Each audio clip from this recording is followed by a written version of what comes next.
This week on the channel, we review the HeadRush VX5 pedal featuring Antares Auto-Tune. Hi, my name is Adam. Welcome to the channel. My goal is to help you make good money playing music. If that sounds like something you would be into, please subscribe to the channel and turn on notifications so you don't miss anything. Look, whether you like it or not, vocal tuning is a part of every major live production out there. And as a vocalist who's performed live without it for over 20 years, I say it's about time. I don't care how good of a singer you are, everyone could use a little pitch nudge here and there. The problem up to this point has been what's available to the run-of-the-mill gigging musician. On one side, you have touring pros who use playback rigs that include a pair of UA Apollos running Autotune through a DAW like Ableton. Amazing results, but you're looking at thousands of dollars in hardware plus the cost of the plugin itself. On the other hand, you have cheaper vocal pedals like the TC Helicon VoiceLive, which has decent effects, but I've never had success with in a live band scenario. Plus, their pitch and harmony algorithms are outdated and have a particular sound to them that I'm just not super fond of. Today, we're looking at a product that hopefully bridges that gap, the HeadRush Auto-Tune VX5. Now, this isn't HeadRush's first foray with Auto-Tune. They have it in their flagship Prime guitar modeler, but this is a dedicated vocal processor designed for gigging musicians with a ton of cool features. So let's see if it lives up to the hype. Inside the box, you get the unit, a USB cable, a power supply, a quick start guide, and the please don't electrocute yourself manual. The unit itself is simultaneously bigger and smaller than I expected. It's roughly the same size as my VoiceLive Play, but it's a bit narrower. The chassis is all metal, has a nice weight to it, the knobs are sturdy, and the foot switches have this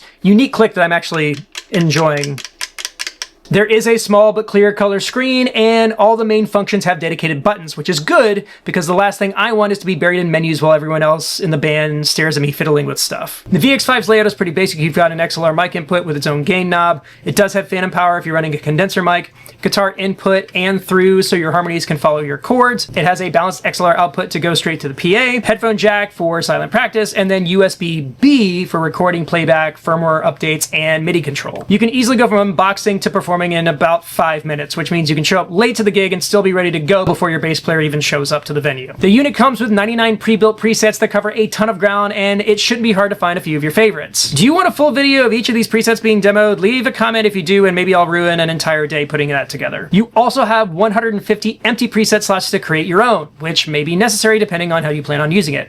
I'll get back to that later. So I bought 2 of these, and my plan is to take these to my gig this weekend, run them in chromatic mode to get a general feel for how they operate in a real-world scenario, then come back and do an actual demo of all the features and sound. So I'll see you on the other side. So here's the demo portion of the review. As you can see, I've got the VX5 set up over here, and what you're hearing is this SM58. I opted to use this as my source as this is designed for live use, and I wanted to use the most common mic for this scenario. That's going into the VX5, which is then being sent into Logic Pro via an Apogee Element interface. What you're hearing, there's no additional plugins or processing being done inside the box. I'll be playing my acoustic through this later as the VX5 touts intelligent harmonies, and then we can use that guitar as the source for that. So let's walk through the interface real quick. We've got a few dedicated knobs here. These on the bottom are for the auto-tune setting itself. This top one is the actual gain coming out of the output itself, and then this is an edit rotary encoder that's being used to select things. Right now, I am in what's called talk mode, where everything is bypassed. If I hold this down, it'll go back into the actual preset. And I've got the hard tune preset loaded. This is the one that everybody is probably wondering what it sounds like. It's the T-Pain Share deal. If we try and mess with the tuning, you can see that for this hard tune, we've got the retune set to 0 milliseconds, which means the auto-tune kicks in automatically, and then the humanization is set to 0. Humanization is the amount of pitch variation it allows before the correction kicks in. So this is very much the T-Pain, "Baby girl, what's your name?" Or, "Do you believe in life after love?" And it does that pretty stinking good. As far as the settings for the auto-tune itself, we can go into this key section here, and you can see that we've got all of the available options here. By default, it's set to chromatic, key of C, but you can see that we've got lots of options. So if I, let's say, switch to Dorian and I start sliding through notes, you can hear it taking things and omitting notes. And then it also has options for different types of voices. I think mid is where I would fall in this situation. And if you want to know what is currently active, these all light up. So if I uncheck the auto-tune button, it stops. And there's one for auto-tune, harmony, and effects. There's also an A/B option. So if I hold this button down, you can see that we now have two variations on the same preset. So in this case, if I'm over on the A side, I've got Auto-Tune enabled. And if I switch over to the other side, it's off. So when A/B mode is not in use, these buttons can be used to jog through the presets. If you want to jog through them while this is set up, you'd use this rotary encoder at the top. But let's walk through some of the presets here. So I've got hard tune, warm tune, soft tune. So as you can see here, we've got about 12 milliseconds before it kicks in with 25% humanization. So that's probably where most people would want to be. And one thing I'll also note is the output of this unit is a lot more defined than what I'm hearing in the monitoring of this demo. When I did this initially, I ended up having to reshoot it for a couple of reasons. What I was hearing is actually way less pronounced. So the auto-tuning and all of that stuff is much more prevalent on the output than what you might hear in your headphones. Let's keep cruising here. All right, here's octaves. Me, do do do do, do do do do do. I will say that the harmony effects kick in pretty quick. All right, this one's called fifths, and if you hold the option down here, you can see what it's doing. So this is saying that it's a fifth low and a fifth high. You can see that you've got a bunch of options for the kind of harmonies it will do. Source is currently set to off. We can change that to instrument, and then you can adjust the levels. So what does that sound like? If I leave here tomorrow, would you still remember me?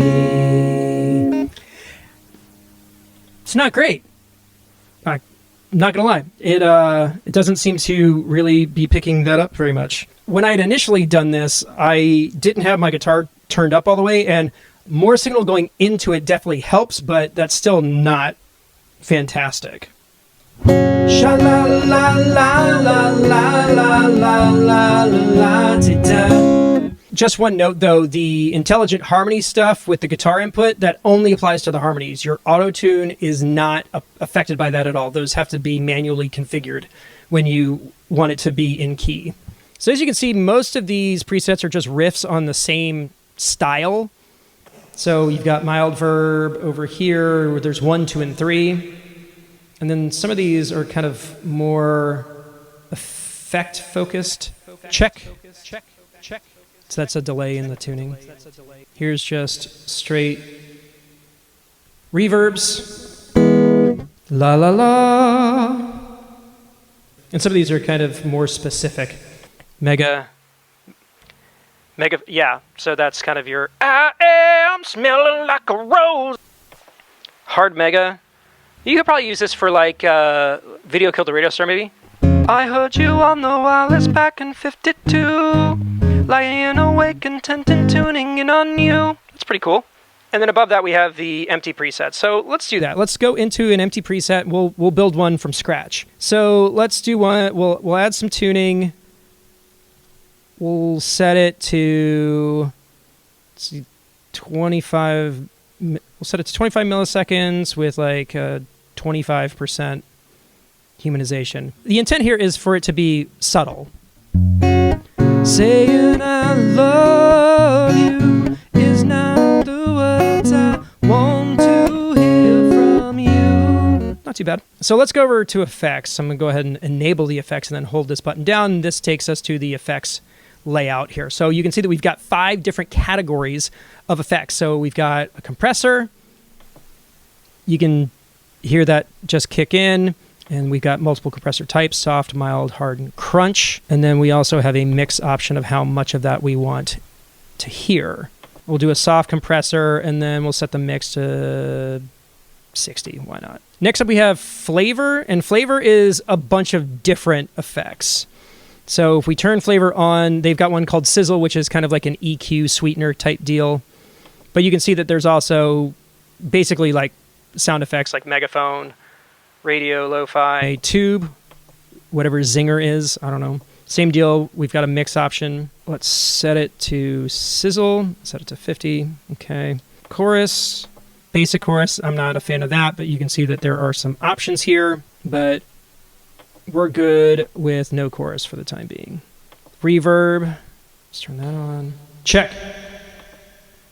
We've got different rooms. Let's do big room. Let's turn the mix down pretty low. Check. Just something real subtle. And then we've got delays. So we've got short echo with all these different options here.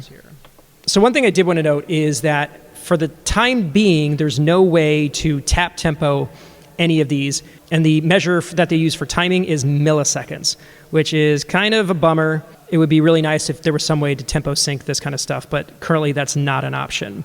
So I'm going to leave the delay off for now, and we'll go back here. So you can see that I've got 3 of the 5 selected. These little blue indicators tell you which effects are active. So if we exit out of here, I can turn the auto-tune on. We've got a little bit of the effect, so... Oh, it's so funny to be seeing you after so long, girl. By the way you look, I understand you were not impressed.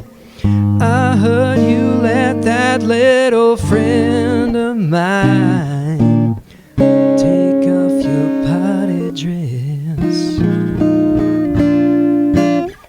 So you can see it's very workable. It's effective but subtle, and I mean you can dial it up as much or as little as you want. And then if we like this, then we can go in and we can save it. We have to hold the preset button down.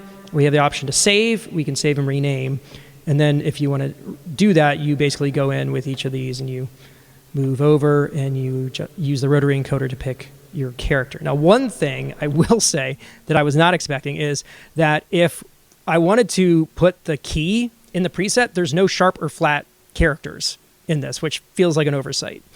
Maybe that's something that they can fix, because currently if you want to change the key of the auto-tune, you have to do it with a preset.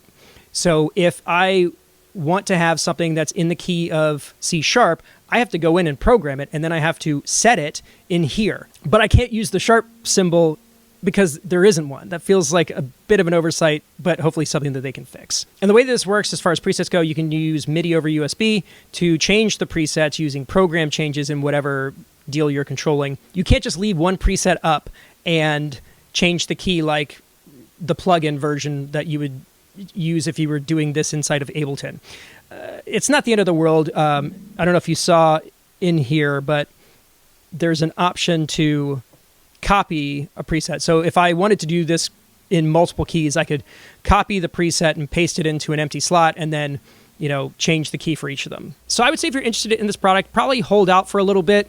I'm sure that a lot of the issues that I am experiencing can be fixed with firmware updates. So that's pretty much it. If you have any questions, leave those in the comments. If you aren't already subscribed to the channel, go ahead and do that. We post new videos at least once a week. And we're also a podcast. We're closing in on 400 episodes about all the ways that you can make money playing music. Have an awesome week, and I'll see you on the next one.